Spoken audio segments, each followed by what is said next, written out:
غني بتواجد خالد عزيز وابراهيم غالب وعودة ايضا اخوان بينو. 4-5 نقلات هلالية، كرة الى الامام في مكان الله،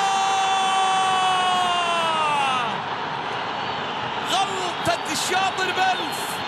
يونغ يسجل اول اهداف اللقاء مع الدقيقة 4 من زمن الشوط الاول من المباراة، والهدف الثاني للمهاجم الكوري في هذه البطولة. العادة شوف العادة، غلطة الشاطر بلف يا عمر يا هوساوي، غلطتك بمليون ريال، غلطة بمليون من المدافع من عمر الهوساوي اللي كان قد تحدث عنه فرانسيسكو ماتورانا، يقول كم أنا مطمئن عندما يلعب هوساوي ومحمد عيد، ولكن الخطأ أتى من قدم هوساوي